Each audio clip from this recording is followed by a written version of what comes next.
Now, today's session is all about how to talk to people, and even when you're socially awkward and self-conscious. So I'm going to share with you some tips on how to overcome your self-consciousness, how to talk to people confidently, and so on. Because, I mean, how do you talk to people, right? How do you confidently have a conversation with someone? And we want to be interesting, right? We want to be memorable and likable. I think that's a lot of pressure, isn't it? Yeah.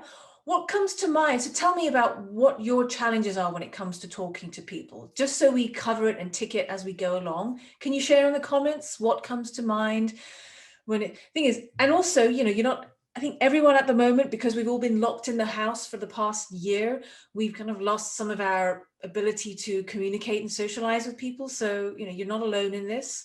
And please share what comes to mind. The chat box is just over there. Saying something stupid and appearing stupid. Yeah. You don't want to sound silly or say the wrong thing.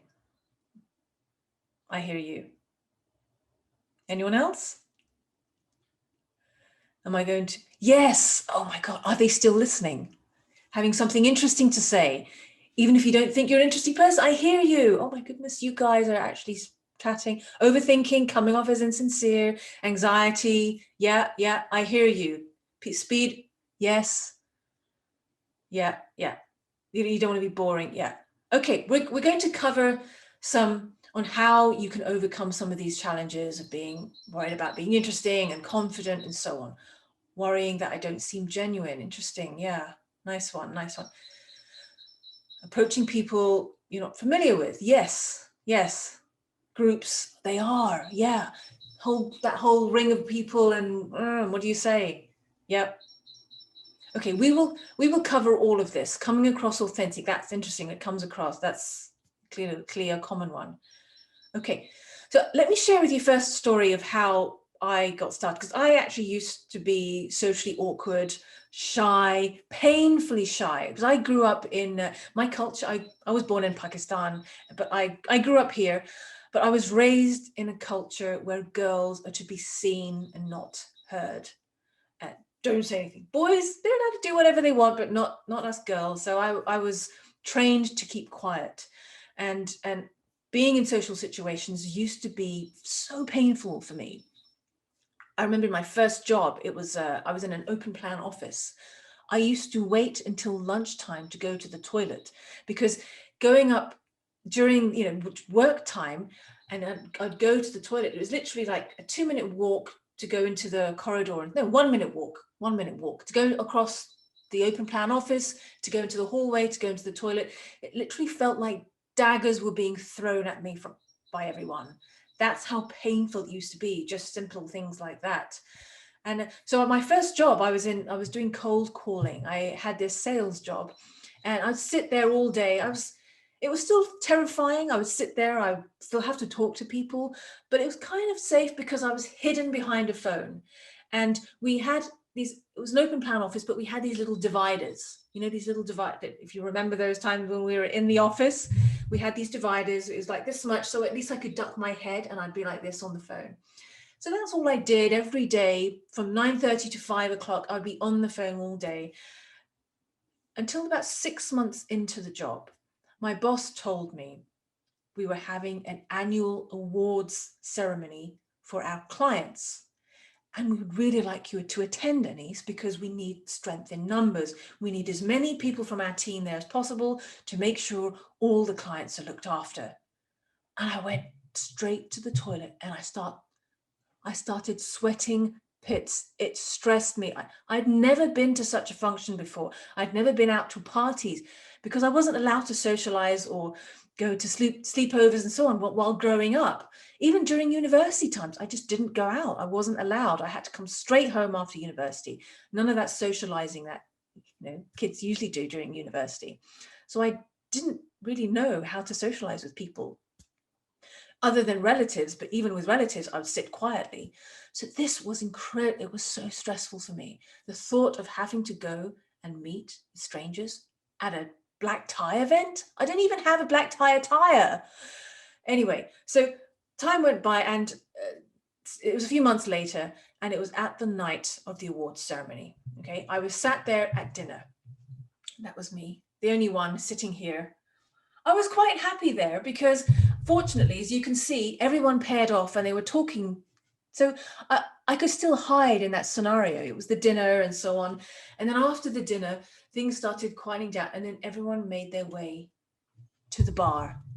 Oh no. I, like any sensible, socially awkward introvert person, I did the sensible thing and I legged it to the toilets. And I went and I hid there for what must have been 5-10 minutes, absolutely, raining my armpits, but also wetting myself. I was terrified. What am I going to do? What if I sound silly? What if I say the wrong thing? And then I'll get in trouble to the wrong, what if I say the wrong thing to the wrong person? I was terrified. But then I thought to myself, so I think maybe 5 minutes, maybe 10 minutes had passed by then. Then the thought entered my head, oh no, my boss is going to wonder where I am. And then I'm going to get in trouble. And then I'm going to get sacked. I better get out. So then I left the cubicle because the fear of getting sacked was greater. So I went to the bar, and at the time I didn't drink. I do now, don't worry. Gin and tonic is my favorite drink. So I went to the bar, and I didn't know any sort of bar etiquette. What are you supposed to do in those situations? I'd never been to a bar before. And I know I'm sounding like I was really sheltered, but I wasn't allowed to bars and things like that. So I went to the bar and I ordered a glass of water. Everyone else was spread out chatting. All the other salespeople, they were already drinking and they were already, loosening up their vocal cords and so on. They were using that wonderful, confident lubricant, alcohol, whereas I just had water. So I was drinking water, just hoping no one comes up to me. And then I heard over my shoulder, water. That's an interesting drink. I turned around and this lady came and sat next to me. And then I started thinking, oh my God, oh no, what did I do? I've ordered the wrong thing. How could I have ordered the wrong thing? So I said to the person, I said, yeah, well, I'm driving. I didn't know what else to drink. So, I didn't know who she was. So I just said, oh, so what brings you here? She said, oh yeah, I know so-and-so, I know Scott, and I've been with, I've known these people for a long time. And I said, so what do you do here? And then she started telling me she runs an agency and how long she's been in the agency. I said, oh, wow. Okay, why did you set up the agency? She said, well, before the agency and yada, yada, yada. I was just asking questions, learning about the person. And then after what seemed like 20 minutes, someone came and tapped the lady on her shoulder. Her name was Jane. Someone came and tapped Jane on the shoulder, said, hey, Jane, you really need to come and meet him. I'm so sorry. So Jane, you really need to come and meet him. He's from tech companies over here. Let's go meet them. So Jane made her an apology. She said, look, I'm sorry, Annie, I have to go. But it was a really interesting conversation. Thank you. I'll see you in a bit. And off she wandered. And I sat there thinking, she said, that was an interesting conversation. And I was like, but I hardly said anything. She did all the talking. Anyway, that kind of puzzled me, and then I just left it, and then I went and I did the same thing with a few other people, and before you know it, it was midnight and it was enough time. Like, right, I can go to bed now. It was fine. 3 days later, I was in the office, and my boss calls me to his office. He says, Anise, can you come into my room now? Come into my office. We need to have a chat. I was like, oh no, what did I say? I said the wrong thing. That's it. I knew it. I've blown it. I'm going to get sacked. And he said, you know Jane from Fox Parrot Fox?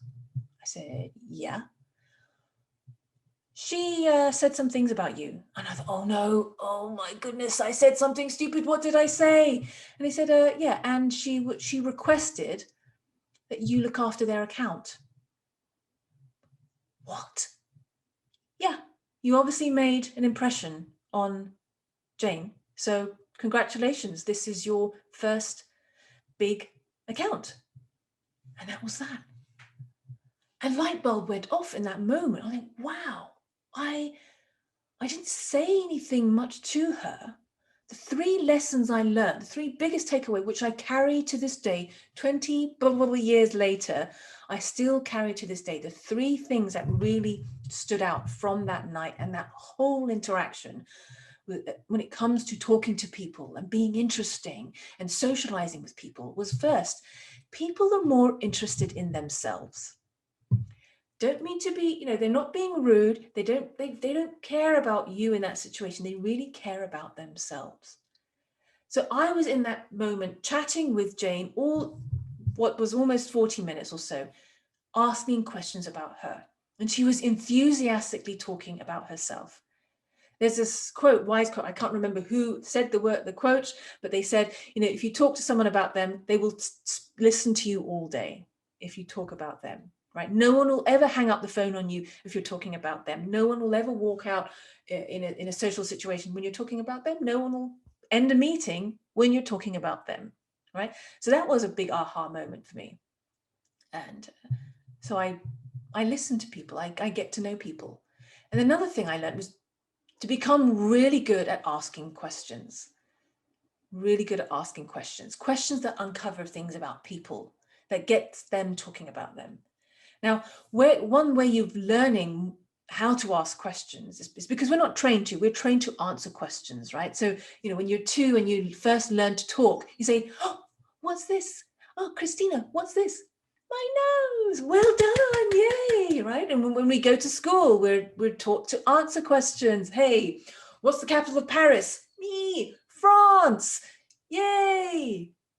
Is anyone awake? Has anyone noticed something wrong there? Anyway, and when you go to university, same thing. We're always trained to answer questions. So we need to train ourselves to ask questions. Yeah. Asking questions also takes the pressure off you a little bit. Obviously, you need to learn some questions to ask. So one thing I recommend is watch journalists. Yep. Thank you, Bieber. Good to know you're awake. Good. So watch if you watch the news, watch journalists. Pay attention to how they ask questions. They'll say things like, so tell me about the time, right? So watch these long interviews when someone is getting to know the other person. Yeah. So that's one way of learning. And another tip I'd like to share with you is today, in every single conversation you have, ask one more question than you normally would. Yeah. And ask open questions. Tell me about, how do you feel about, how was, that sort of thing. Yeah. Can someone give you an example? Can you please share examples of an open question in the comment box? Helps you remember when we are engaging.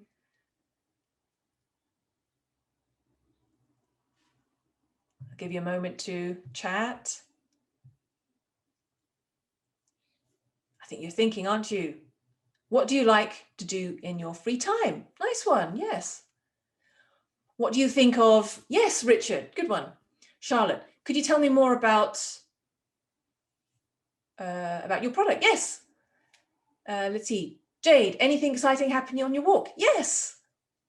What exciting things happened? Yeah. What interesting things did you notice? Kenya, so how did you meet so-and-so? Yes. What do you think of? Yeah. Good. Here's one question which I've used in networking events over and over again. And I asked them, okay, what did you want to be when you grow up? And okay, it sounds silly, but you should have seen the excitement on everyone's face as soon as that question was asked. Then they came alive like children. How is your life, Ruth? Yes. Watch anything interesting. Ruth, what's exciting in your life right now? That would be a nice specific one. Yep. What did you want to be when you grew up? That's one that I like asking, like I said. Yeah. So become good at asking questions. Now, some of you were worried and concerned and challenged about the idea of coming across interesting. Here's the tip on how to be interesting. To be interesting, be interested. Be interested in the other person. It's a magical thing because when you are interested in the other person, they think you're interesting.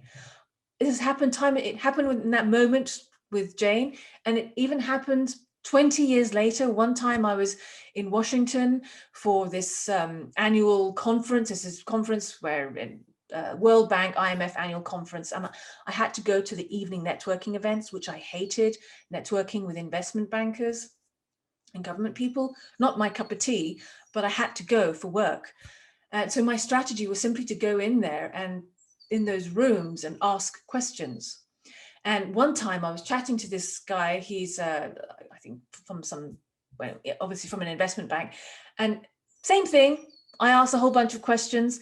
After 20 minutes, he went, I had to go, but that was really interesting. Thank you. You're a really interesting person. And off he walked. Same thing. I hardly said anything other than asking about 4 questions. So to be interesting, be interested. It takes the pressure off you. Does it sound good to you? Now, it's not to say that you're not interesting. No, it's just that to be interesting, to come across as interesting is in the eye of the beholder. They have to find you interesting, right? So one way of doing that is talk about what they're interested in, and they will find you interesting. It's a funny thing, but it works. It's magical. Another thing I also learned was to let them have the spotlight. I see people make this mistake quite often. What do I mean by let them have the spotlight? What sometimes happens in a conversation with strangers is sometimes we try to one up each other. We're doing it unconsciously. For example, that person might say, oh, my dog learned to fetch the other day. And then we'd have the desire to, oh, well, my dog can pee on its own without command. Oh, and then it becomes a contest. Oh, well, my dog can eat when I throw food at it. Oh, well, my dog can go and dress itself. It becomes a one-up game. And I hear this time and time again. Someone will say something about their kids, and then the other person will say, well, my kid went to this university. Let them have the spotlight. Let it be about them. Yeah? Because it also takes the pressure off you. You don't have to, because that's what causes stress and anxiety as well. We worry about how we're coming across and about looking good and so on. But if you let them have the spotlight, it takes all the pressure off you. It makes them feel good too. Because that's what it's about, right? It's about making other people feel good and not us. It's not because you're thinking less of yourself. No. Please don't mistake it for that. It's not about thinking less of yourself. It's about thinking of yourself less frequently. Think more about them. Yeah? You're not thinking less of yourself. You're thinking about yourself less. Let me share a quick example. One time I was at this other networking event. And hold on, question here. What would you do if the person you are talking to tries to one-up you? Should you give them the benefit and congratulate them? Yes, Eden, that's a really good question. If someone tries to one-up you, okay, so here's the thing about that. When someone if you feel like they're trying to one-up you, that's on us. We can only control how we react and our interpretation. If our interpretation is they're trying to one-up us, how's that going to make us feel? Versus if we think to ourselves, oh, congratulations. Yeah, there are 2 ways of looking at it, but you're right, congratulate them. Choose that option instead of the, oh, yeah. It's only an insult. It's only a slight if you receive it as a slight. Choose not to receive it, and then the gift is still there. It's not yours. Does that make sense, Eden? Cool. Yeah. So I'm going to share with you an example of the importance of letting them have the spotlight and how it goes wrong. One time I was at this networking event, one of those business lunch type business networking events at morning in breakfast. And I was chatting to this one person, and we were all there to sort of network and talk about our business and hopefully make connections and so on. So I was talking to this one person. He was formerly an I must get this right. He was in the RAF, retired. He had to leave because he was injured. And I said, oh, so what were you doing before your business? He said, oh, I was in the RAF. I thought, really? What were you doing? Oh, I used to fly helicopters. And I said, well, what happened? I had an accident. How? And then he started telling me about the accident. I said, okay, tell me about one of your most exciting missions. His eyes lit up, my friends. His eyes lit up. He became animated and excited. He was talking about chasing drug lords in South America somewhere and going on a speedboat on one of the islands and so on. It was really riveting. And then this other person joined us. So it was just the 2 of us. This other person joins our circle, the way people do. And I said, John, meet Ralph. He's telling me about the time when he was in the RAF and he was on this mission, on this raid, and we were ready to let him continue.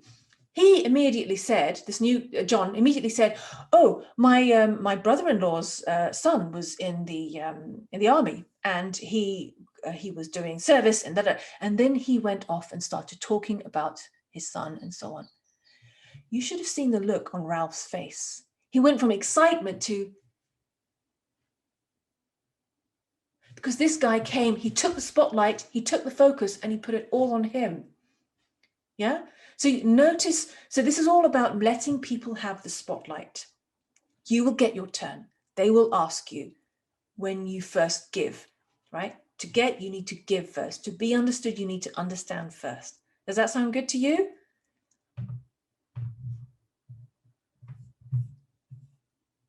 Yeah. Whenever so this also applies when you're joining a circle. Whoever's talking, let them continue and let them have that spotlight and shine it on them, because the more you do that, the more it makes them feel good. Okay, that's the secret to being charismatic. Yeah. The secret to being, because here's what actually happens. There's a chemical reaction going on beneath the surface. Okay, so when you chat to someone and they're talking about themselves, because you are listening to them, they start feeling good, right? Isn't that? Do you know what I'm saying? When you're talking about something that excites you, that interests you, you feel energized, you feel excited, and it starts releasing these chemicals, these happy chemicals in your brain. And a memory happens when an emotion meets an event. That's how memories are made. A heightened emotion and an event. That's how you make a memory. And it's typically a height of happiness, excitement, joy, or fear, right? And meets an event, right? So in this situation, it's an exciting, a person is feeling excited and they're meeting you. And that's how you become memorable. You may have heard this, I said this in the past, if you've attended one of my other sessions. Maya Angelou said, people will forget what you said, they will forget what you did, but they will always remember how you made them feel. So because they're feeling that heightened emotion in that moment of meeting you, that's how you become charismatic. It's a chemical reaction. Does that sound good to you? That's the secret to being memorable. Okay, so next time you're in a situation, remember, how can I make this person feel good? How can I make this interaction? How can I make them feel good in an interaction? That's what I tell myself whenever I go to these networking type events. I hate them, but when I focus on the other person, it makes it less daunting for me. And also it just makes it a bit of a fun game too. Yeah. So now that we know, so we've talked about the external bit, the external thing about conversing with someone. I want to address the thing on the inside, that makes us feel self-conscious and awkward, that stops us, that fear that we all talked about. Does that sound good? Yeah. Okay, next we're going to talk about the strategies to overcome self-consciousness. And Charlotte, let me quickly answer your question before we dive in. Can you use these tips in a Zoom? Well, yes, absolutely. Because when you're talking in a Zoom conversation, in a Zoom conversation, if you're letting them talk about you, they're not going to hang up on you, are they? They're not going to say, "Okay, I got to go now." Right? They'll keep talking. They'll treat it the same excitement and so on. Yeah. Focus on the person as opposed to the technology. It's about connecting with people. Sound good? Okay, so let's talk about these strategies to overcome self-consciousness. These helped me, they've helped people I've coached, and I hope they will help you too. Now, just to be clear, then it's not going to help you instantly, because it is a muscle that you need to kind of train. And the more you train it yourself, the easier it becomes. I still get a little anxious before events. If you take a spectrum of introvert and extrovert, I'm definitely more, and you got the ambivert in the middle, I'm definitely more towards the introvert side. Definitely more. I much prefer my own company. I get anxious when I have to go outside. So I have to do these things myself, even when I go out now. If I had to suddenly go out next month when we are allowed out, I will do these exact same things. Okay, so the first one is this: name the emotion. Name the emotion. So tell me, what worries you about social situations? Can you share in the comment box? What worries you? Name the emotions you feel. Because psychologist says naming emotions tames the emotions. right? When you name it, it tames it. Labeling, the exercise of labeling it decreases the activity in the part of the brain where it's happening. It creates a little detachment. And that little detachment is tiny, but it's massively significant in terms of helping you get a little bit more control, feeling in control, and that can boost that can have a wonderful positive effect. So fear, yeah, silly, boredom, awkward, embarrassed, yeah, fear of embarrassment, yes, oh my goodness, yes, nervousness, yeah. So this is what I would do. Imagine you're about to go into a social situation. I would go and literally hide myself in the toilet in a locker, in a cubicle, and I would go through these sort of rituals myself. I would name the emotion. Okay, I'm nervous. This is embarrassment. I'm feeling awkward. I'm worried I'm going to be bored, and so on. Right? I would name these emotions and just literally, okay, that's that emotion. That's that emotion. Yeah, that's the first step, because it tames it. It in the part of the brain. It kind of decreases the activity a bit, which is massive in terms of helping you move forward. Yeah, and it helps you recover a little bit of control as well, which is so important in that moment. Okay. The next step is I would change my self-talk. I would change my self-talk, because what typically happens, the conversation in our head, we have already rejected ourselves before anyone has even rejected us, right? So it's literally an empty room. There's no one there in our head. There's no one there, but we have already rejected ourselves. And that doesn't feel good, does it? Yeah. So can you share some of the things you're telling yourself in those moments before? You've already told me some of them. What if I say something stupid? What if I embarrass myself? What else is going on? I can't do this. Yeah. What else is going on in your head before? What are you telling yourself? What if they can't hear me? Everyone will know. They will know. The secret will be out. I am awkward.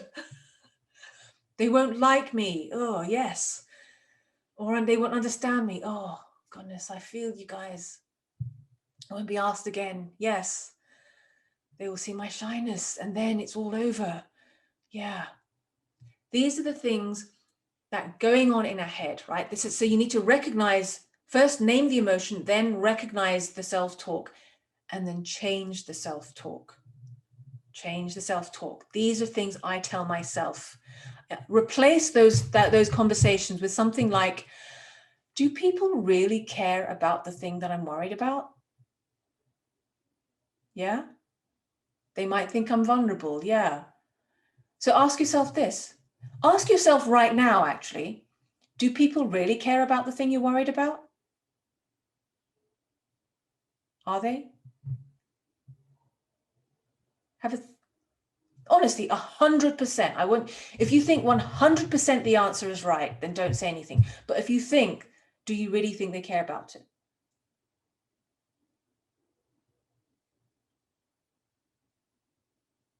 Yeah.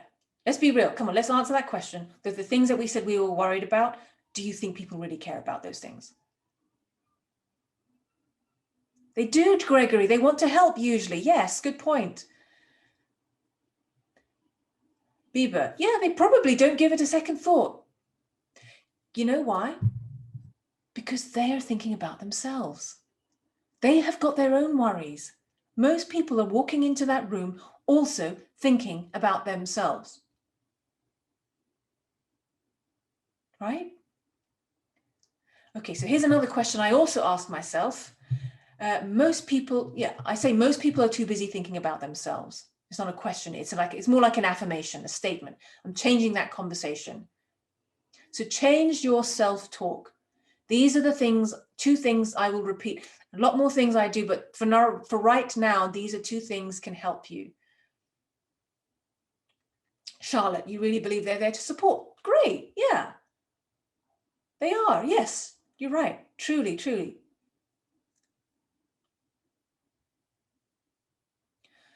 So, Windia, what if they probably wanted to know and using it to their benefits? Can you clarify that question? I'm not sure what I think I'm feeling a bit. I'm not sure what you mean by that. And then, okay, so here's another thing, right? Affirmation.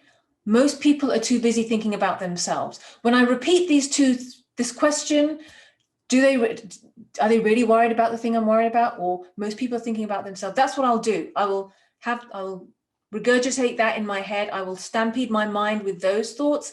It helps quiet everything down. Okay. Another one is focus on the other person. Focus on the other person. It means just listen to them, let them have their moment, it takes the pressure off you. And like I said, it's not because you think less of yourself, you're just thinking about yourself less.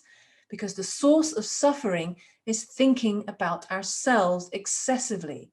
That's what makes us suffer. All these thoughts, all these worries. That I might come across silly, I might say the wrong thing, blah, blah, blah, blah, blah, blah, on and on and on and on. When all of that is going on in our head, we're not listening to the other person. We're not being there for them. And they can feel that. And then it comes across as inauthentic. Yeah, because we're not actually listening. And then if we're not listening, we might say something because we didn't actually hear them. And then there's its inauthenticity comes across. But when you're truly listening, you're being there in that moment. So my ears are making a comeback. Use your ears. Use your ears, people. Yay. Okay, let's do something now. Let's do a quick, close your eyes, please, everyone. Please close your eyes. And I want you to, what 2 sounds can you notice other than my voice? What 2 sounds can you notice around you?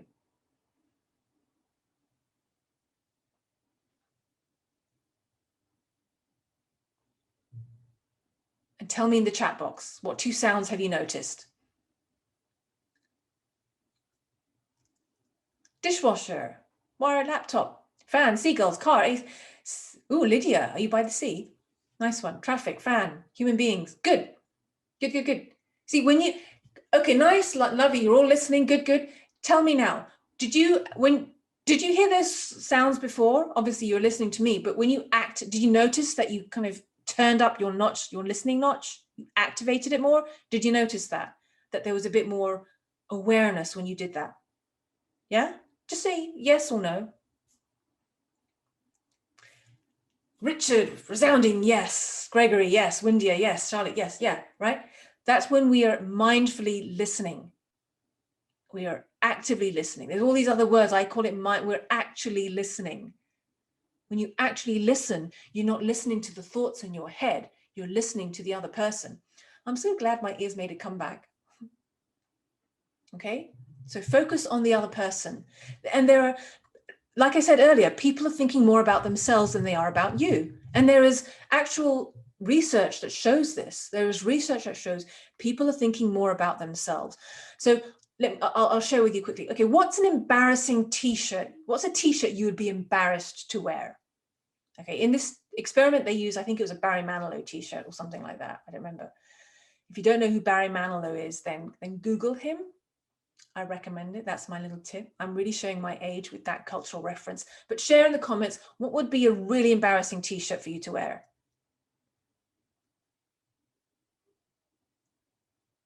Seven Up green t-shirt, really? Beaver, nice. Is the whole t-shirt green? I need to know. Come on, people, I want to hear. What would be a really embarrassing t-shirt for you to wear? Almost neon. Oh, that does sound, yes, loud. Metallica, Gregory. Oh, a cartoon t-shirt, Charlotte. Hairy chest t-shirt. Jade, nice one. Okay, so let's imagine, for those of you who are still thinking about it, it's fine. It does take thought. Free hugs t-shirt. Oh my God, yes. No, don't do that to me. Okay, so imagine you're wearing that embarrassing t-shirt and you walked into a room. You were told you have to walk into a room of people wearing that t-shirt. The science, there was actually research done on this. When you walk into a room, the number of people you think are noticing you is far less than the actual people who noticed you. Because that's what happened. As soon as they left the room, they went into the room wearing the embarrassing t-shirt. They left the room and they were asked, how many people do you think you noticed you? And the person wearing the t-shirt said quite a few. They went back in the room and asked, how many people noticed the t-shirt they wore? It was significantly less. So far fewer people notice you than you think, because they're too busy thinking about themselves. Okay, now tell me a t-shirt that you think is a cool t-shirt that you would love to wear, that you'd walk into the room and you'd go like, you know, I'm looking rather dapper today. Yeah, what would be a cool t-shirt? For me, it would be that mother character in Schitt's Creek. It's the TV show, because she's funny. Okay, what would be a cool t-shirt? Tell me.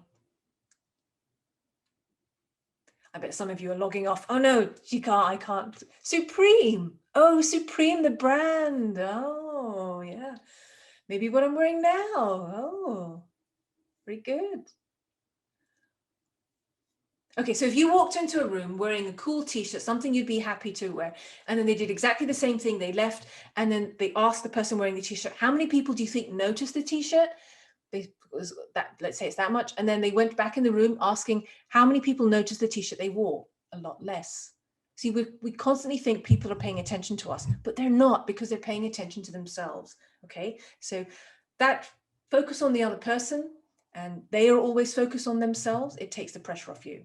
So here's another tip also to help that awkward moment, you know, when you're joining a social situation, what if they're talking about something that you don't know anything about? That could be stressful as well. It adds to the stress level. So here's what I do. I'll spend like 20 minutes, maybe half an hour before an event or before a situation, and I would just skim the news. I would look at trends. Maybe I'd look at hashtags.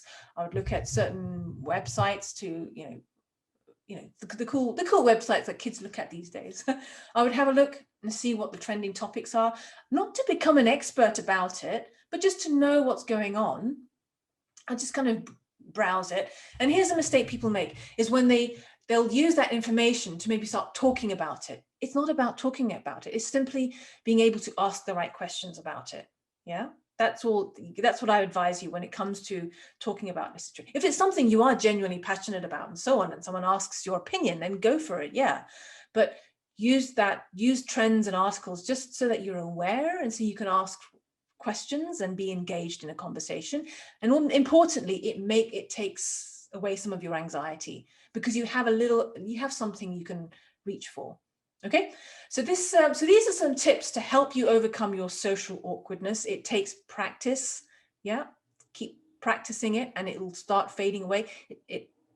For me, it never completely disappears. I still have, but using this helps me. And once I'm in it and I'm there and I'm listening and I'm being mindful and present, and I've met these exciting people and they've told me all these amazing stories, then you just forget about your anxiety and you're in the moment. Okay. So now I'm going to talk to you about how to talk to people. Yeah. Simple tips that help you kind of flex that muscle, because it's kind of like a muscle, right? If you were sitting on the sofa for 2 weeks and you didn't really go out and about, your muscles, your legs would atrophy, wouldn't they? Similarly with conversation as well, we kind of lose our ability, but equally we need to strengthen it, build on it. So some of these tips I'm going to share is kind of like on a scale. It starts off easy and then it gets really hard. Okay, so those of you who are feeling more to go for it, by all means, but to help you, I will start off with some simple ones. Now, the first one is one you can do every day. I know we don't go out very often. There are not many places we can go, but one place we do go and visit quite frequently is the supermarket. Yeah. So the supermarket, what do you do at the supermarket? Just chat, ask questions, comment to the person who's checking out your stuff, the person at the till, because they have to talk to you. Okay, so that's why it's a little bit easier. It's much easier on the scale, because they kind of have to talk. So you can make a comment, you can ask a question. How was your day? If there's something that if you notice something about what they're doing, ask them a question about it. Yeah. Oh, that's interesting. It was $2.99. Oh, whatever. It's just a small thing, because it's all about practice. The teeny tiny reps of talking. Right? It's like you're flexing your talking muscles. Ask them a question. Yeah. Okay. Now, while we're there, this one is a little bit more challenging. It's talking to the person behind. Lydia, thank you. No worries. Thank you. Okay. Now, so this is another one. While you're there, you can talk to the person behind you. Imagine you're standing there, you're waiting your turn. And this is one I do very frequently now. It's one of the few times I get to talk to people.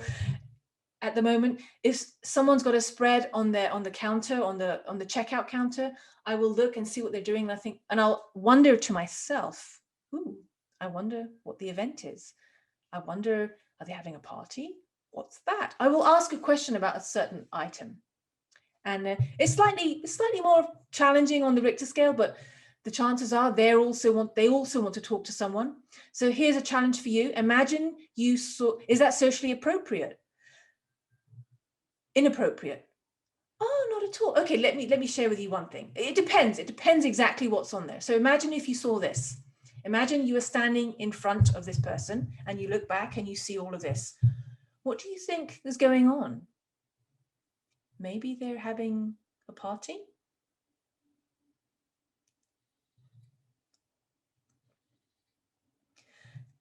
What do you think? Do you think they're having a party? And what's a question you could ask them? Ooh. Yes, Biba. What's the special occasion? Yeah.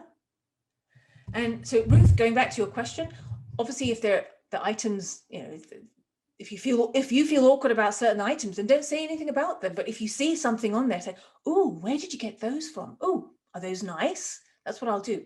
What are they like? Can I come? Yes, Greg. Yes. Have you tried those pizzas before? Those donuts look yummy. Let them talk about them. Oh, they're so nice. How do you eat them? With your tea. You'd be amazed. People are craving conversation. They're craving connection. Just ask them about something that's already there. Oh, I tried that champagne. Yes, Charlotte. Yes. Yeah. So Ruth, does that kind of answer your question? Only if it seems appropriate, right? If there's a certain item on there that you're curious about, oh, I haven't tried those spaghettis. What are they like? Yeah. So that's a small day-to-day interaction. It's something we do quite regularly. So that's one way to warm up your muscles. Another thing you can also do is chat to your neighbor. Ooh, our neighbor. Ooh, we don't know our neighbors in London.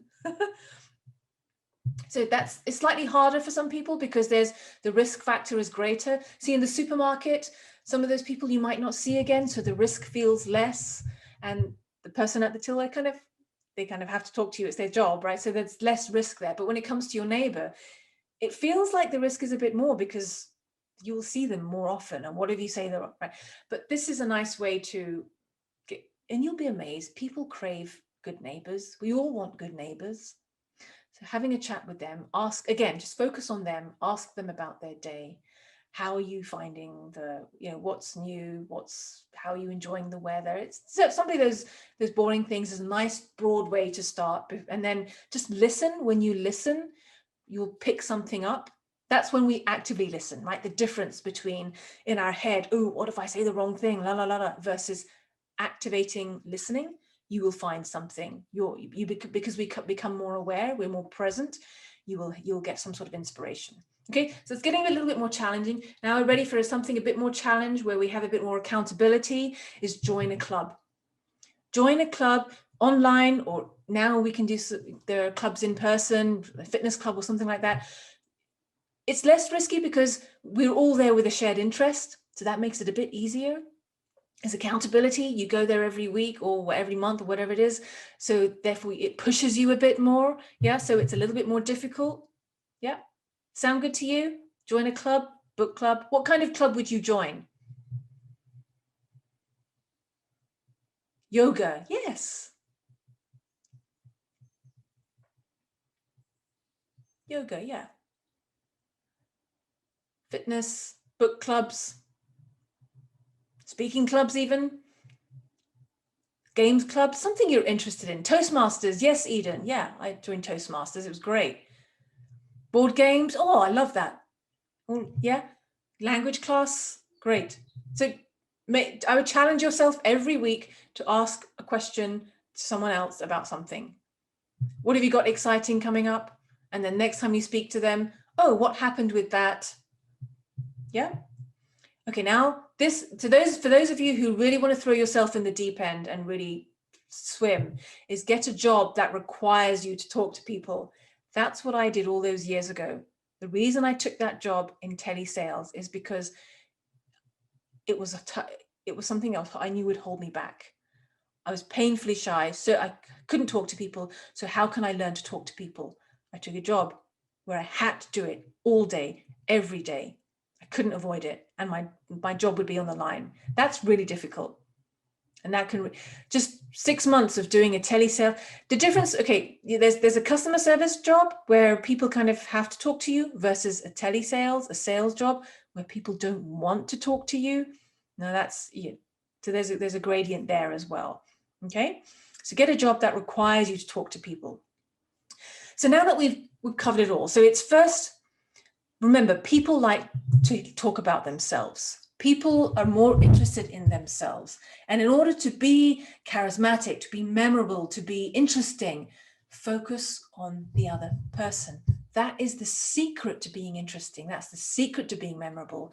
And it's the secret to not being boring. And I'm not suggesting that you are, not at all. There will be a moment. They will, because you've given them the space, you've given first, they will be even more excited and more enthusiastic to learn about this person who cares so much about me. And that's the thing, it's got to be authentic. And that's where being present can help you. To be authentic, be present, because then we're not caught in our head and we're not somewhere else. We are there in the moment and we're authentically, genuinely excited about them and what they have to say. Okay. And remember, people care more about themselves. They're thinking more about themselves. And the source of suffering, the source of the social awkwardness, all that painfully is because we are thinking about ourselves. We are in our head. So we need to be aware of that emotion, be aware of that self-talk, and then change the self-talk to a more, just to dampen out the negative self-talk is enough. Yeah. And then when it comes to talking to people, it's like, treat it like a muscle. We need to flex it and we need to practice it. It's not going to happen overnight. It will take a time. But if you do a little bit every day, focus on tiny wins every day throughout this week. Today, I would love for you to pick one of these. Can you tell me in the comments which one of these conversational tactics will you use today? We've got the rest of the afternoon. Which one will you pick?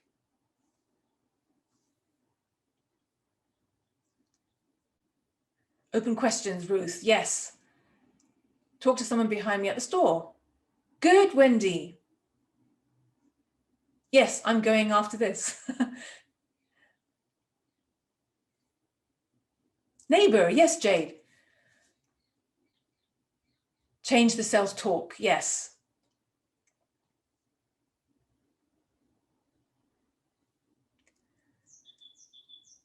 And remember, above all, people care. They don't care about what you say or what you do. They always remember how you feel.